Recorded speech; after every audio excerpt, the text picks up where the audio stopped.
In this video, I'm going to talk to you about what makes up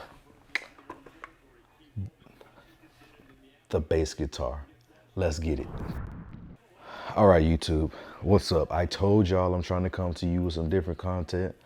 Don't y'all get on my case about the quality of this video, you know what I mean? Because all I usually do is give you some music, which I still got music coming for you. But I gotta answer the question, do you give lessons? And I will say, sure, I teach you what I know. Right? So in this video, I'm going to talk to you about what makes up the components of a bass guitar. Forgive me if my wording is wrong, as that's not important. I can tell you what each part of this bass do. Oh my God, y'all gonna think I'm crazy. Anyway, man, listen, let's get to it. For this particular one, I'm going to talk to you from a 4-string bass. Now they have basses that are going up to 5, 6, and 7 string. There's people who's even more chaotic, going up to I think like 14 and all. I'll be seeing some crazy basses on YouTube. But anyway, for the most part, I play a 4 or 5 on a gig. And for stuff for like my music, I will play a 6 sometimes. But anyway, let's get to it. The bass is usually made up of 2 main sections of a bass. There's the body and there's this neck area. Now, on each parts of these bodies, each parts of this instrument that I just explained, there are several other components that come with it. So we will start with first let's start with this upper part. This is known as the headstock.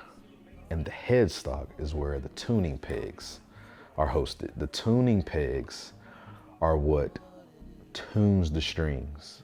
Now, regardless of your specific preference on string tuning, is not important. For this specific case, we're just talking about what the bass does.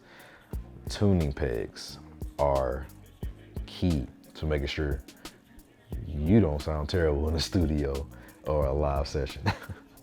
Okay, so the strings pretty much go up here, and they, some of them usually stick down in there, loop around, or they just loop around. It does, they do different ones depending on the bass build. There's usually some form of string holder that, right, so the strings come up here, and they cross over this thing called the nut. And the nut could be made of plastic, it could be made of bone, but what it does is it allows the strings to connect in the form like a bridge, if you will. It connects like a bridge, right? It goes from the back to right here, and so the thing needs to suspend. The strings need to suspend versus lay directly down on the wood. Why? Because if it lays directly down on the wood, it won't produce a tone, at least not a clean one at that. So they have it so it comes over the nut and it goes to the tuning peg where there's some breathable space there where you can make adjustments using the tuning peg. If we keep going, this part of the bass, the front part, is what we're calling the fretboard. And the fretboard is where all of your notes and your creativity and your beauty and all of that stuff lives. Now, we will get into the fretboard in later videos because we need to learn the notes of the fretboard, but that's not what this video is for. The back of this thing is called the neck, right? The front is the fretboard and the back is the neck. Now, there are several basses where the neck and the front of the neck and the fretboard wood are 2 different woods that have been put together to create a specific tone. Now, these basses get more and more expensive depending on the different types of woods, and the different types of woods that you use here and here contributes heavily on the tones that the bass will produce. We'll get more into that later on. Are we clear? We good? So far, we up to the fretboard, the neck. We talked about the headstock and the tuning pegs. Any questions? Hit the comments. I'll come right back to it, no problem. Now, the fretboard consists of these things called frets, and the frets divide up where the notes are placed on the fretboard for you to be able to play. A note that's right here isn't the same note that's here, but also the frets give it more of a defined tone versus a bass that has a fretless. If you've heard of that before, fretless will give you more of a slushy sluggy, slidey tone. I don't know, man. You know what it is. Like, come on. You know what it is, right? Right, cool. Anyway, most basses are made up of about, I think most Fenders are 21 frets, and then you start getting into custom basses where they go up to like 24 and such. And this is usually because up here in the sticker part, the frets are usually wider, producing much more of a rich tone. And down here, the frets are usually closer, which provide more of a looser, but speedy tone. I don't know. I do know. Most people solo down here, they solo here. You know what time it is, baby. This thing usually goes, when you see the double dots on this thing, let me get close. When you see the double dots, that's where the bass generally repeats itself. Like, the double dots is what's considered the open strings, the octaves, the octave of the open string. So then everything else after that is the same exact thing, just a little bit tighter. Cool, are we following? Any questions, please comment, because I know I'm moving fast, trying to make this video short as possible. Okay, and then right here we get into the body. The body consists of the hosting of the major components that make up a bass that gives us sound. We're gonna start with this part. This is the input jack. The input jack is where you plug a 1/4 inch in and you send a signal to an amplifier, a preamp, whatever you're using to give you sound of this instrument. And then on most basses, there's at least a volume, some form of tone. You have some blend knobs. You usually have, some basses have where you can stick a battery in the back and you can control the bass, mid, and the treble. Side note, if you out here buying a bass and you don't know how to play bass, don't buy you nothing that's super expensive that you don't know how to handle. You gotta learn how to control the bass first.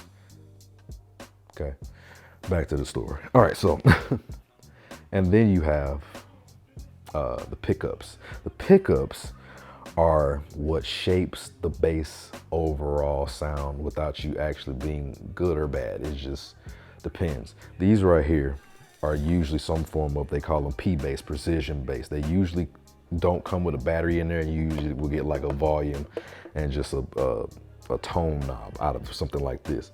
But then there are other basses like the jazz basses that may have the stick versions of pickups, and those are usually jazz pickups where you can pretty much control each pickup's tone or sound by way of a volume, by way of a shape, something like that. There are different builds, different customizations, and I can do a video on that later on. This very important part is the sustain, the bridge, I'm sorry. It's called the bridge. It is used to, the overall concept is to sustain the strings, the notes sustained, right? What it does is it adjusts the height as well as lengthens. It controls the height and it controls the length of the strings. And this all has something to do with a thing called intonation, which basically is what makes a bass feel good if it's properly set up. Yeah. And then, yeah, you also have the, shoot, I don't even know what these things are called. Anyway, you put your strap on it. Right, this is where you put your straps. I'm blanking on the name, people. Good, man, you know what it is. You put your straps there and put this thing on, and you know what I mean, then you just play.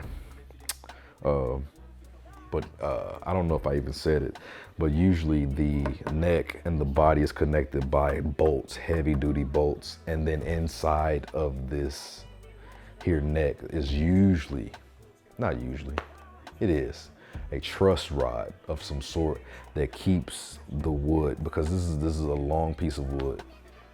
And to keep it steady, to keep it able to play without it breaking or going out of tune, there's usually some form of enforced steel that runs up down there like a rod that can be adjusted by way of a screw that's either at the top of the headstock or at the very bottom. I think I got everything. Yes, the body, it got the pick guard on it. And usually under this pick guard is where you can see basically the back of the kitchen, where they don't show you the grease that's in the floor and the refrigerator that have been opened and food. Anyway, y'all know what I'm trying to say. But this is where you can go make adjustments with your wires and your diagrams and all that stuff. But anyway, and then yeah, you have the actual strings, which the string types could vary depending on what sound you're going for. This is a 4-string P bass, so I try to go with something that's more of a flat sound for the sake of the gig that I use this bass on in particular and I record for. But yeah, I think I covered everything in this video. If there are any questions or concerns, please hit me in the comment section and I will be sure as best as possible to revisit and all of that. Now, in the next video, I will cover a little bit more in depth about the bass guitar, and we'll eventually get to actually playing this thing, but I need you to understand what makes up a bass. And just keep in mind that these are what makes up the tone of your bass, not necessarily the instrument itself. So if these suck, you're gonna suck. And I don't want you to suck. So let's get better together. Y'all, I will see you in the next video. Thank you for tuning in. Make sure you like, follow, subscribe, and let's get it going.